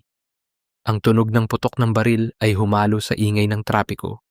Napasigaw si Isa pero hindi niya binitawan ang manibela. Bakit? Bakit kailangang humantong sa ganito? Iyak ni Isa. Tala, isa lang itong trabaho noon, di ba? Bakit hinayaan mong maging ganito kagulo? Dahil minahal ko siya, Isa. Sigaw ko pabalik. Ang mga luha ko ay humahalo sa mga bubog ng salamin sa mukha ko. Minahal ko ang lalaking hindi ko dapat minahal habang nagpapanggap akong asawa ng isang demonyo. At ngayon nalaman ko na ang tatay ko ay kasing dumi rin nila. Wala na akong babalikan, Isa. Si Rafael na lang ang meron ako. Kinuha ko ang baril na nakatago sa ilalim ng upuan ng SUV. Ang emergency weapon na iniwan ng ahensya para kay Isa. Nanginginig ang mga kamay ko. Hindi ako mamamatay tao, investigator ako. Pero sa sandaling ito, ang dugo ng tatay ko ay tila nag-aapoy sa mga ugat ko. I-distract mo sila, Isa. Kakanan tayo sa kanto patungong South Road Properties. Utos ko. Habang mabilis na lumiliko si Isa, pinuksan ko ang bintana at nagpaputok sa gulong ng humahabol na sasakyan. Isang malakas na pagsabog ng gulong at ang unang pick-up ay nawalan ng kontrol at tumama sa poste. Ayan na ang port! 5 minutes left! Sigaw ni Isa. Mula sa malayo, nakikita ko na ang malalaking crane at ang mga bodega ng mga Montesillo. Amoy dagat, amoy kalawang, at amoy ng darating na trahedya. Biglang tumunog ang telepono ko. Si Jacinto. Nanonood ka ba, Tala? Malamig niyang tanong. Nasa tapat na ako ng monitor. Nakikita ko si Rafael. Bugbog sarado na ang driver mo. Pero alam mo ba ang huling sinabi niya bago ko siya iniwan dyan? Huwag mo siyang saktan, Jacinto. Parang awa mo na. Pagmamakaawa ko, sabi niya, sabihin mo kay Tala, huwag siyang hihingi ng tawad. Dahil kahit sa impyerno, hihintayin ko siya. Napaka-romantiko, hindi ba? Tumawa ng nakakakilabot si Jacinto. 3 minutes, Tala. 3 minutes bago maging abo ang lahat ng ebidensya mo at ang lalaking nagparamdam sa'yo na tao ka. Pinatay niya ang tawag. Isa, itigil mo ang sasakyan sa gate. Ako na ang papasok. Tala, hindi. Delikado. Wala na akong pakialam. Sigaw ko. Tumalon ako palabas ng sasakyan bago pa man ito tuluyang huminto. Tinakbo ko ang distansya patungo sa bodega 4. Nararamdaman ko ang init ng apoy na nagsisimula ng kumalat mula sa loob. Ang usok ay maitim at nakakasakal. Nakita ko ang mga tauhan ni Jacinto na mabilis na nagsisialisan sakay ng kanilang mga motor. Iniwan na nila ang lugar para sumabog. Rafael, sigaw ko, habang hinahampas ang malaking kandado ng bodega gamit ang isang bakal na nakita ko sa sahig. Rafael, naririnig mo ba ako? Walang sagot. Ang tanging naririnig ko ay ang tunog ng lumalagablab na apoy at ang ticking sound ng timer na nakakabit sa mga tangke ng gasolina sa loob. Pakiusap! Pakiusap! Huwag ngayon, bulong ko, habang pilit kong binubuksan ang pinto. Sa huling puwersa ng aking katawan, nabuksan ko ang maliit na lagusan sa gilid. Pumasok ako sa gitna ng makapal na usok. Halos wala akong makita. Ang init ay tila tutunaw sa balat ko. Doon, sa gitna ng bodega, nakita ko siya. Nakatali si Rafael sa isang posting bakal, duguan, walang malay. Sa tapat niya ay ang timer. 0 oras at 45 minuto, 45 segundo. Raf, gising. Nilapitan ko siya at sinubukang kalasin ang mga tali. Ang mga kamay ko ay napapaso na sa init ng bakal. Rafael, gumising ka. Hindi kita iiwan dito. Dahan-dahang imulat ni Rafael ang kanyang mga mata. Nang makita niya ako, sa halip na matuwa, nakita ko ang matinding sakit sa kanyang mukha. Tala, umalis ka na. Mahina niyang sabi. Bawat salita ay may kasamang dugo. Sasabog na to. Please, iligtas mo ang sarili mo. Hindi! Kung mamamatay tayo, sabay tayo. Sigaw ko, habang pilit kong pinuputol ang tali gamit ang isang pirasong matalas na lata. 00:15, 15 segundo. Nakalagna ang isang kamay niya. Pero ang paa niya ay nakakadena. Isang mabigat na kadena na may sariling lock. Wala akong susi. Tiningnan ko si Rafael. Tiningnan niya ako. Sa gitna ng apoy, sa huling sandali ng aming mga buhay, wala nang misyon, wala nang dumi ng nakaraan, wala nang asawang nananakit. Mahal kita, tala, bulong niya. 5:00 ng madaling araw, ipinikit ko ang mga mata ko at niyakap siya ng napakahigpit. Hinihintay ko ang liwanag na tatapos sa lahat. Nabuhay ako para makitang nasusunog ang lahat ng dumi ng aking nakaraan. Pero ang apoy na ito ay hindi kayang linisin ang aking kaluluwa. Hindi ko narinig ang pagsabog. Ang tanging naramdaman ko ay ang isang napakalakas na puwersa na tumulak sa akin paitaas, kasabay ng isang nakabibinging katahimikan. Sa isang sandali, ang mundo ay naging kulay puti. Wala akong maramdaman na sakit. Wala akong marinig na boses. Ang tanging alaala ko ay ang mahigpit na pagkapit ni Rafael sa kamay ko bago kami nilamon ng liwanag. Nang imulat ko ang aking mga mata, ang langit ay hindi na asul. Ito ay puno ng itim na usok na sumasayaw sa gitna ng naglalagablab na orange na apoy. Ang amoy ng sunog na goma at chemical ay humahalo sa alat ng dagat.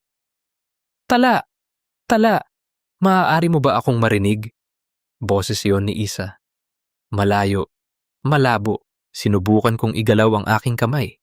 Pero bawat pulgada ng aking katawan ay parang tinutusok ng libo-libong karayom. Nakahiga ako sa malamig at maduming semento ng port. Ilang metro ang layo mula sa gumuhong bodega 4. Rafael! Ang tanging lumabas sa bibig ko ay isang mahinang ungol. Nandito siya, tala! Buhay siya! Sigaw ni Isa. Nakita ko siyang lumapit sa akin. Ang mukha niya ay puno ng uling at luha. Dumating ang mga federal agents bago ang main blast. Nagawa nilang hatakin kayo papalayo sa center point ng pagsabog. Pero ang mga tangke ng gasolina, sumabog pa rin. Tiningnan ko ang gilid ko. Nakahiga si Rafael sa isang stretcher. May mga medic na nakapaligid sa kanya. Ang kanyang t-shirt ay punit-punit at ang kanyang balat ay tila uling sa itim. Pero nakita ko ang dahan-dahang pag-angat at pagbaba ng kanyang dibdib. Buhay siya. Nabuhay kami. Pero ang kagalakang iyon ay agad na napalitan ng isang mabigat na realidad. Sa paligid namin, ang port ay puno ng mga pulis, bumbero, at mga lalaking nakabarong na may tatak ng National Bureau of Investigation, NBI. Hindi na ito lihim. Ang gulo sa pagitan ng mga Monticello at sa akin ay naging isang pambansang iskandalo sa loob lang ng isang oras. Agent Tala, isang lalaking nakasuit ang lumapit sa akin. Si Director Santos, ang handler ko. Ang mukha niya ay seryoso at walang bahid ng awa. Mabuti at buhay ka, pero kailangan nating mag-usap. Ang mga ebidensya? Tanong ko habang pinipilit kong maupo sa tulong ni Aiza. Nasunog ang karamihan sa bodega, sabi ni Santos. Tiningnan niya ang mga tumpok ng abo. Pero ang encrypted files na ipinadala mo mula sa loob ng simbahan bago ka tumakas, sapat na iyon para maglabas ng warrant of arrest laban kay Jacinto at Doña Caridad. Napapikit ako. Nagawa ko ang misyon ko. Pero bakit pakiramdam ko ay talo pa rin ako? May isa pang bagay, Tala. Dagdag ni Santos. Ang boses niya ay naging mas mababa. Ang tungkol sa tatay mo. Hindi namin alam na sangkot siya sa operasyon ng mga Montesillo hanggang sa nakuha namin ang audio recording na binuksan mo kanina. Bilang investigator, alam mo ang protocol. Ang tatay mo ay ituturing na accessory to multiple counts of murder. Napaiyak ako ng tahimik. Alam ko, sir. Alam ko na, Ashiti. Dadalhin ka namin sa ospital para sa mga sugat mo. At pagkatapos, kailangan mong humarap sa internal affairs. Ang relasyon mo kay Rafael Vergara, Tala, sinira mo ang integridad ng ahensya para sa isang driver. Hindi lang siya basta driver, sir. Bulong ko, habang nakatingin sa papalayong ambulansya na kinalululanan ni Rafael. Siya lang ang nakakita sa akin bilang tao sa loob ng 3 taon na pinabayaan niyo ako sa impyernong yun. Dinala ako sa isang pribadong ospital sa ilalim ng bantay ng gobyerno. Ang kwarto ko ay amoy antiseptic at puno ng puting liwanag. Pero ang pakiramdam ko ay nasa loob pa rin ako ng madilim na silid-dasalan ng mga Montesillo. Kinagabihan, habang nakatitig ako sa dextrose na unti-unting pumapatak, bumukas ang pinto. Pumasok si Doña Caridad. Hindi ko alam kung paano siya nakalusot sa mga guwardya. Pero narito siya. Nakasuot pa rin siya ng kanyang itim na belo, tila nagluluksang reyna. Ang kanyang mga mata ay walang takot, kundi puno ng matinding puot. Akala mo ba ay nanalo ka, Tala? Malamig na tanong ni Doña Caridad. Umupo siya sa upuan sa tabi ng kama ko. Tila bibisita lang sa isang kaibigan. Nakadetain si Jacinto. Oo. Pero ang mga abogado namin ay ginagawa na ang lahat. Sa loob ng 24 na oras, makakalabas siya sa piyansa. Hindi niyo matatakasan ang mga ebidensya, Mami. Sagot ko. Pilit kong pinapalakas ang boses ko. Ang mga audio recordings, ang mga financial statements. Tapos na ang panahon ninyo. Siguro nga. Ngumiti siya ng nakakakilabot. Pero ikaw, ano ang meron ka? Ang tatay mong mamamatay tao, ang reputasyon mong sirana, at ang driver mong naghihingalo sa ICU. Tumigil ang tibok ng puso ko. Anong sabi mo? Hindi sinabi sa'yo ng ahensya mo, no? Humilig siya palapit sa akin.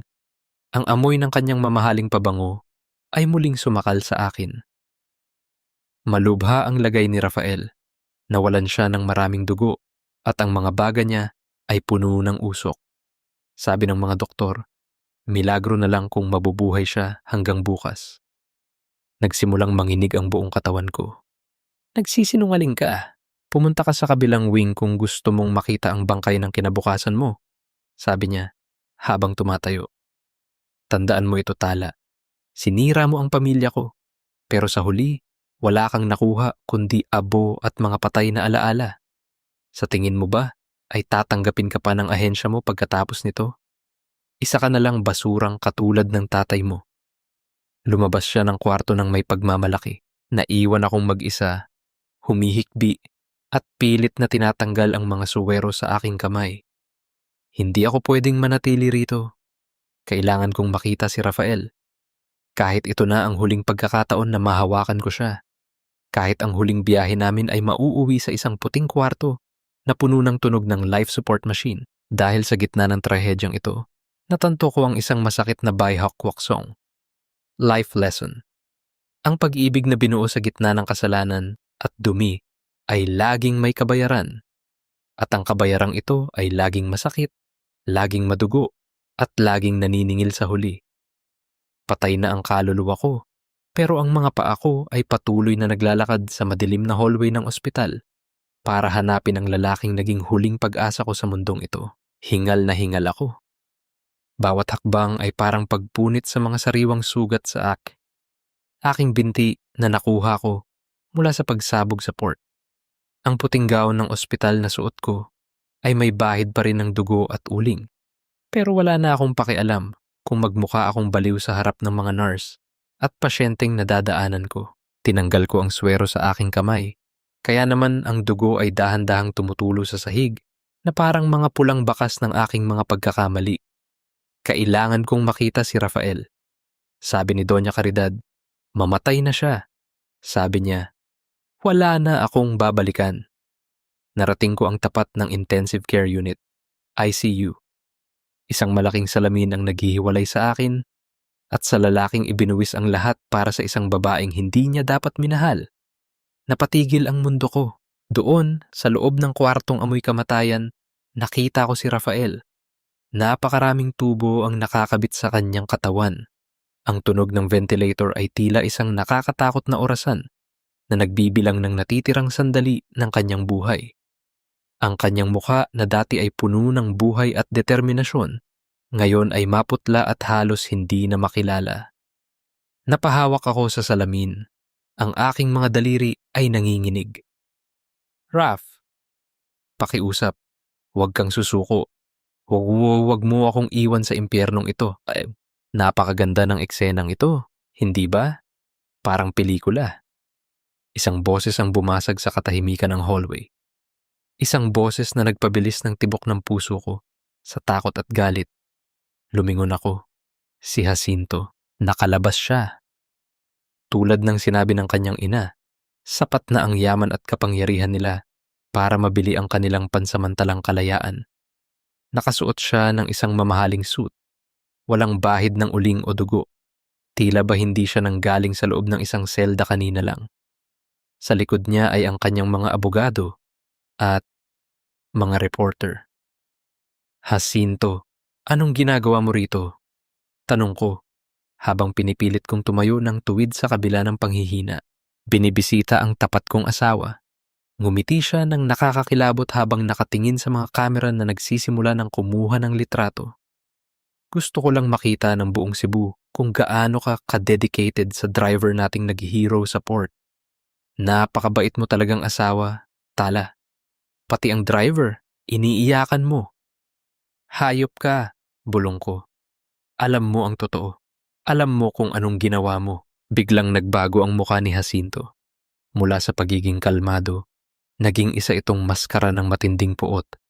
Humakbang siya palapit sa akin, sapat na para maramdaman ko ang lamig ng kanyang presensya. Ako ang biktima rito, Tala. Sabi niya sa boses, na sapat lang para marinig naming dalawa. Ako ang asawang niloko. Ako ang negosyanteng sinira ang bodega. At ikaw? Ikaw ang babaeng nangaliwa habang nagpapanggap na investigator. Sa tingin mo ba ay maniniwala ang publiko sa isang anak ng mamamatay tao? Ang ebidensya mo laban sa akin, nawala na ang karamihan sa mga yon sa loob ng apoy. Pero ang video nyo sa garahe, iyon ang laging tatandaan ng mga tao. Hinarap ni Jacinto ang mga reporter. Mga kaibigan, narito ang asawa ko. Nakita nyo naman kung gaano siya kalapit sa lalaking nasa loob. Masakit para sa akin bilang asawa, pero kailangan nating tanggapin ang katotohanan. Ang pamilya Montesillo ay biktima ng isang malaking pagsasabuatan. Sinungaling ka! Sigaw ko. Pilit kong sinusugod si Jacinto, pero hinarangan ako ng kanyang mga bodyguards. Pinatay niyo ang mga manggagawa. Nagnanakaw kayo ng pera ng bayan. Jacinto, sabihin mo sa kanila ang totoo. Tala, nahihibang ka na dahil sa trauma. Malungkot na sabi ni Jacinto. Umaarte para sa mga kamera. Abogado, pakiasikaso ang paglilipat sa kanya sa isang psychiatric facility. Hindi na mabuti ang lagay ng isip ng asawa ko. Hindi, bitiwan niyo ako. Nagkagulo sa hallway. Ang mga flash ng kamera ay parang mga kidlat na bumubulag sa akin. Ang mga tanong ng mga reporter ay parang mga tuka ng mga buwitre na gustong kumuha ng laman mula sa aking pagkatao. Senyora Tala, totoo po ba na matagal na kayong may relasyon sa driver ninyo? Siya po ba ang dahilan kung bakit nyo siniraan ang asawa ninyo? Totoo po ba na ang tatay ninyo ay isang kriminal? Napasandal ako sa salamin ng ICU. Napatingin ako sa loob kay Rafael. Hindi siya gumagalaw. Walang malay sa gulo sa labas. At doon, sa gitna ng kahihiyan at ingay, naramdaman ko ang matinding bigat ng kasalanan. Dahil sa akin, nandyan si Rafael. Dahil sa akin, nabuhay ang mga demonyo ng nakaraan ko. Kung hindi ko sana hinayaan ang sarili kong mahulog sa kanya, kung nanatili sana akong propesyonal, baka hindi siya naghihingalo ngayon. Ang bawal na pag-ibig na akala ko ay magliligtas sa akin. Ito pala ang magiging tali na bibitay sa aking dangal. Biglang tumunog ang isang mahaba at matinis na tunog mula sa loob ng ICU. Pi!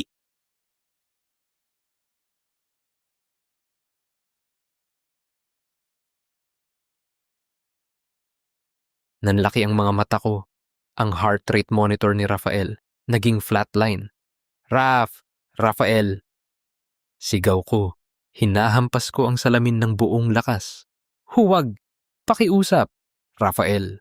Pumasok ang mga nurse at doktor sa loob. Nakita ko ang pag-shock nila sa kanyang dibdib gamit ang defibrillator. Ang kanyang katawan ay tumatalbog sa bawat kuryente, pero ang linya sa monitor ay nanatiling diretso. Napaluhod ako sa sahig. Ang mga luha ko ay hindi na tumitigil. Ang mga reporter ay lalong naging agresibo sa pagkuha ng litrato ng aking pagbagsak. Si Jacinto naman ay nakatayo lang sa isang gilid. Pinapanood ang lahat ng may malamig na ngiti. Ang kanyang tagumpay ay kumpleto na. Ito ang kabayaran ng pagtataksil mo, Tala. Bulong ni Jacinto habang lumalakad siya palayo kasama ang kanyang mga abogado. Lahat ng minahal mo, mamamatay sa harap mo. At ikaw, maiiwan kang buhay para maramdaman ang bawat segundo ng pagkabulok ng iyong pangalan. Naiwan akong mag-isa sa sahig, sa harap ng ICU, habang ang mga doktor ay unti-unti nang humihinto sa kanilang ginagawa. Ang katahimikan na sumunod ay mas masakit pa sa anumang sigaw. Sa sandaling iyon, ang tanging nasa isip ko ay ang huling sinabi niya sa akin sa gitna ng apoy. Huwag kang hihingi ng tawad. Pero gusto kong humingi ng tawad. Sa kanya, sa mga biktima ng tatay ko, at sa sarili ko. Dahil ang pag-ibig na binuo namin sa dilim ay hinding-hindi makakayanan ang liwanag ng katotohanan. Pinatay niyo na ang lahat sa akin, kaya wala na akong dahilan para matakot sa inyo, sa inyong pera, sa inyong kapangyarihan, at sa inyong mga kasinungalingan. Nakahandusay ako sa sahig ng hallway, ramdam ang lamig ng tiles sa aking mga braso, habang sa loob ng ICU ay pilit na binubuhay ng mga doktor ang kaisa-isang lalaking nagparamdam sa akin na may halaga ako. Ang tunog ng flatline ay parang isang matalim na kutsilyo na humihiwa sa aking huling pag-asa. Time of death, 11:42 ng gabi. Narinig kong sabi ng isang doktor mula sa loob. Hindi! Ang sigaw ko ay yumanig sa buong palapag. Sumugod ako sa pinto. Pilit na binubuksan ng trangka habang hinahatak ako ng 2 guwardya. Rafael, gumising ka. Huwag mo akong iwan dito. Sa gitna ng kaguluhan, isang himala ang nangyari. Isang maliit, mahina, pero tuloy-tuloy na tunog ang muling narinig. Beep, beep, beep. May pulse na. Shock him again. Charge to 200. Nang hina ang mga tuhod ko. Napaluhod ako sa harap ng pinto, umiiyak at nagpapasalamat sa bawat pintig ng makinang iyon. Buhay siya. Hirap, naghihingalo, pero buhay siya. Tala, tumayo ka dyan. Nakakahiya ka. Lumingon ako. Si Doña Caridad. Nakatayo siya sa dulo ng hallway. Mag-isa, wala ang mga reporter at wala si Jacinto. Ang kanyang muka ay hindi na muka ng isang reyna. May bakas na ito ng pagod at takot. Umalis ka na, Mami. Bulong ko. Nakuha nyo na ang gusto nyo. Sinira nyo na ang reputasyon ko. Pinahiya nyo na ako sa buong mundo. Ano pa ang kailangan mo? Ang anak ko, mahinang sabi ni Doña Caridad. Lumapit siya sa akin at sa unang pagkakataon, nakita ko ang panginginig ng kanyang mga kamay na may hawak na rosaryo. Nalaman ko na ang lahat tala. Hindi lang ang tungkol sa'yo at sa driver na yan. Nalaman ko na rin ang ginagawa ni Jacinto sa likod ko. Kumunot ang noo ko. Anong ibig mong sabihin? Inabot niya sa akin ang isang pirasong papel, isang bank statement. Habang abala ka sa pag-iimbestiga sa paglaunder ng pera para sa mga politiko, hindi mo napansin na ninanakawan din ni Jacinto ang sarili nating pamilya. Inililipat niya ang lahat ng asset ng mga Montecillo sa isang offshore account sa pangalan ng kanyang metresang si Isabela Magsino. Parang binuhusan ako ng malamig na tubig. Kay Isa? Kay Isa Magsino? Oh, sabi ni Doña Caridad, ang boses niya ay puno ng pait. Ang kaibigang akala mo ay kakampi mo. Ang kaibigang nagpapahiram sa inyo ng kwarto para sa inyong kalaswaan. Siya ang kasabwat ni Jacinto. Ginamit ka nila tala. Ginamit nila ang relasyon mo kay Rafael para magkaroon ng dahilan si Jacinto na ideklara kang baliw at makuha ang buong kontrol sa pera ng pamilya bago ko pa siya matanggal sa pwesto. Natawa ako ng mapait. Isang tawang puno ng kawalan ng pag-asa. Lahat kami ay mga manika sa isang maduming laro. Ang pagkakaibigan ni Isa, ang pagmamalupit ni Jacinto, ang kataksilan ng tatay ko. Lahat ay magkakabit-kabit. At bakit mo ito sinasabi sa akin ngayon? Tanong ko. Dahil ikaw lang ang may hawak ng ebidensya na hindi nila nakuha, sabi ni Doña Caridad. Tinitigan niya ako sa mata. Ang secret phone mo. Alam kong may kopya ka pa ng mga pirma ni Jacinto sa mga dokumentong yun. Kung ilalabas mo yan, babagsak ang anak ko. Pero kung hindi mo gagawin, kukunin niya ang lahat. Pati ang buhay ng lalaking nasa loob ng ICU na yan. Hindi titigil si Jacinto hanggat hindi patay si Rafael. Dahil si Rafael lang ang nakakita sa kanya, noong gabing ipapatay niya ang mga manggagawa sa port. Napatayo ako. Ang panghihina ng katawan ko ay napalitan ng isang malamig at matalim na determinasyon. Gusto mong pabagsakin ang sarili mong anak? Tanong ko. Mas gusto kong mawala ang anak ko kaysa makita siyang winawasak ang pangalang binuo ko ng ilang dekada, sagot ng matanda. Magtulungan tayo tala. Isang huling pagkakataon para sa hustisya at para sa lalaking mahal mo. Kinuha ko ang aking secret phone mula sa bulsa ng aking gown. Pinuksan ko ang huling file na na-download mula sa server ni Jacinto bago ang pagsabog. Isang video file. Hindi ito video namin ni Rafael sa garahe. Ito ay video ni Jacinto at Isa sa loob ng isang opisina.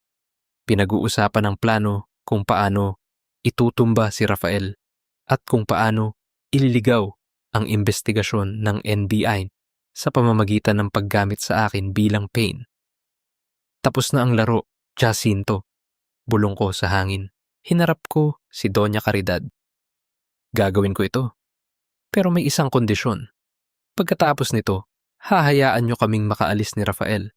Walang demanda, walang reporters, walang Montecillo. Gusto ko nang mamatay ang pangalang Tala Montecillo kasabay ng pagbagsak ng anak mo.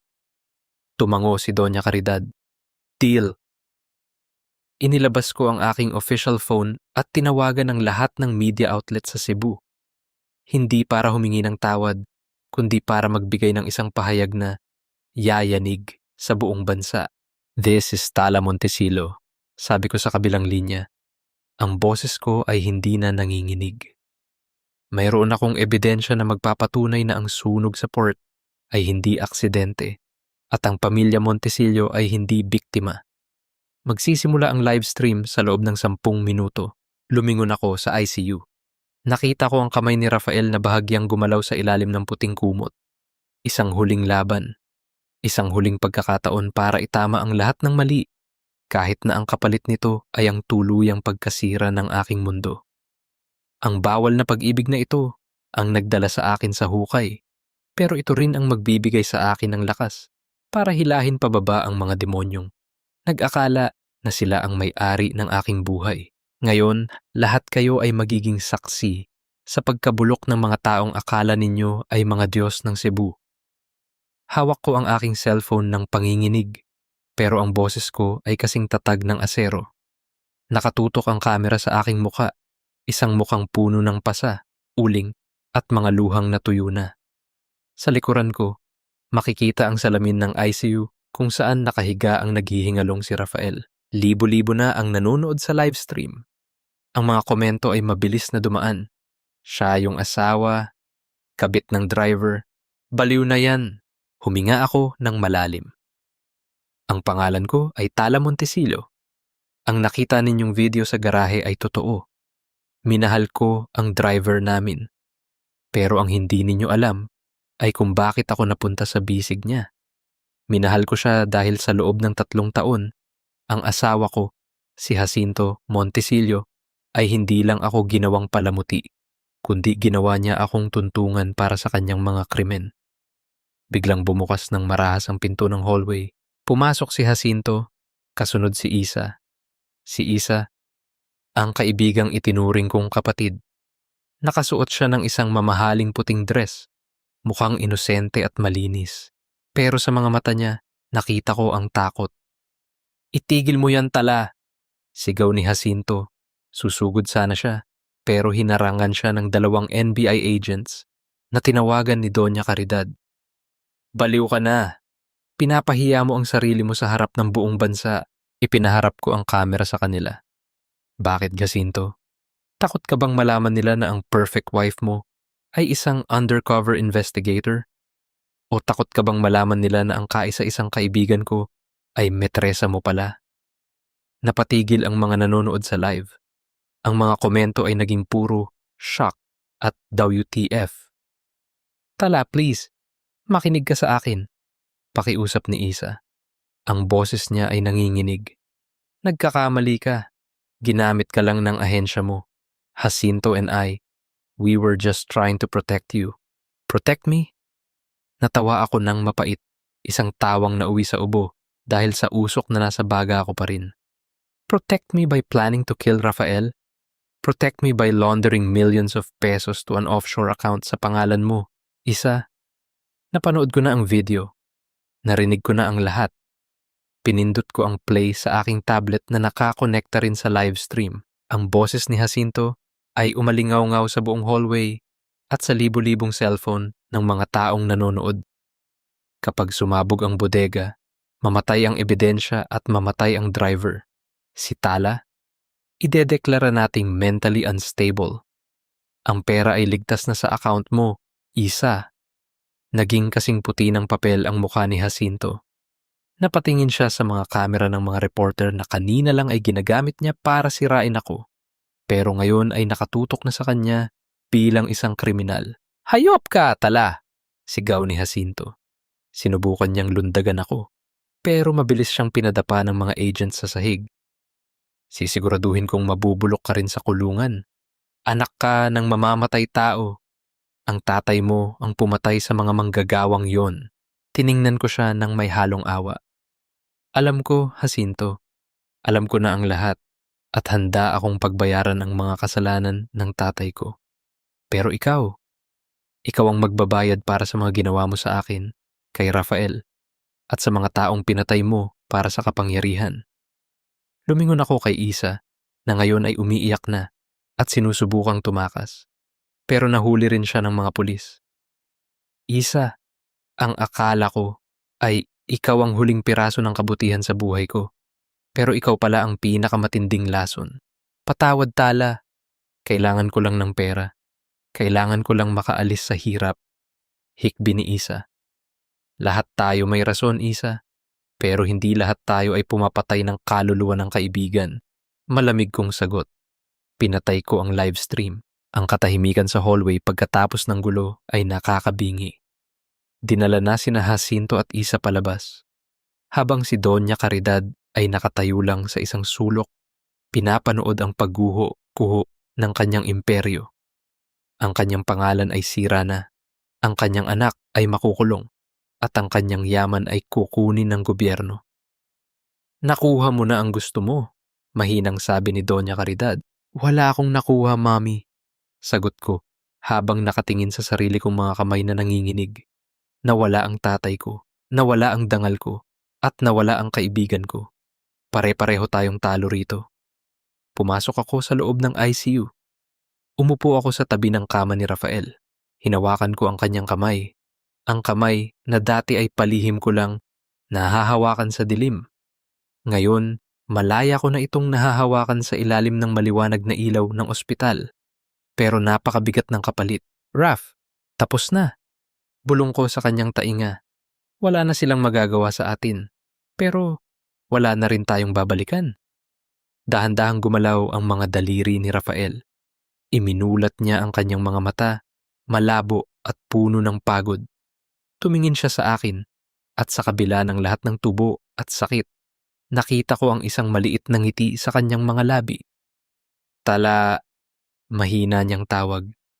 Nandito lang ako, sabi ko, habang muling bumabagsak ang mga luha ko. Pero sa loob-loob ko, alam ko ang katotohanan. Ang pag-ibig naming ito ay isinilang sa dumi at kasinungalingan. Kahit na malaya na kami, ang mga sugat ng nakaraan ay hinding-hindi maghihilom ng tuluyan. Ang bawat halik namin sa hinaharap ay magpapaalala sa amin ng mga taong nasaktan, ng mga buhay na nawala, at ng dumi sa aming mga kamay. Nagbayad kami ng napakataas na presyo para sa isang sandali ng katotohanan. At ang presyong iyon ay ang aming buong kinabukasan. Sinunog ko na ang huling liham mula sa kaisa-isang lalaking nagparamdam sa akin na ako ay buhay. Hindi dahil hindi ko siya mahal, kundi dahil ang aming pag-ibig ay isang peklat na hindi na dapat muling magdugo. Isang taon na ang lumipas mula nang gumuho ang mundo ng mga Montesillo sa Cebu. Dito sa maliit na bayan sa pampang ng dagat, malayo sa ingay ng syudad at sa amoy ng insenso ng basilika, nahanap ko ang isang uri ng katahimikan na hindi ko akalaing iiral pala. Nagtuturo ako sa mga bata sa aming munting paaralan tuwing umaga. At sa hapon ay inaalagaan ko ang aking ina. Wala na ang mga sutlang gown, wala na ang mga mamahaling alahas, at wala na ang pangalang Tala Montesillo. Binalikan ko ang tunay kong pagkatao. Isang babaeng nagkamali, nasaktan, pero natutong tumayo sa sarili niyang mga paa. Si Jacinto ay nasa loob pa rin ng kulungan, nahaharap sa habambuhay na pagkabilanggo. Si Isa, balita ko ay umalis na ng bansa pagkalabas ng piyansa, dala ang kahihiyang hinding-hindi niya mabubura. Ang pamilya Montesillo ay isa na lang madilim na kabanata sa kasaysayan ng Cebu, at ang tatay ko, pumanaw siya sa loob ng piitan 6 na buwan na ang nakakalipas. Masakit, pero tinanggap ko. Ito ang kabayaran ng dugo sa kanyang mga kamay, at tinanggap ko rin ang pagkawala ng aking karera bilang investigador. Iyon ang presyo ng aking pananahimik at ng aking pagtataksil sa tungkulin. Ma'am Tala, may sulat po kayo mula sa Maynila, sabi ng isa sa aking mga estudyante habang papalubog ang araw. Kinuha ko ang sobre. Kilala ko ang sulat kamay na ito. 1 taon kong hinintay, pero kasabay nito ay 1 taon ko ring kinatatakutan. Binuksan ko ang sulat sa dalampasigan kung saan ang tanging saksi ay ang alon ng dagat. Tala, sana ay nasa mabuti kang kalagayan. Maayos na ang lagay ko rito sa Manila. Nakakalakad na ako ng maayos. Bagaman may kaunting hapdi pa rin tuwing malamig ang panahon.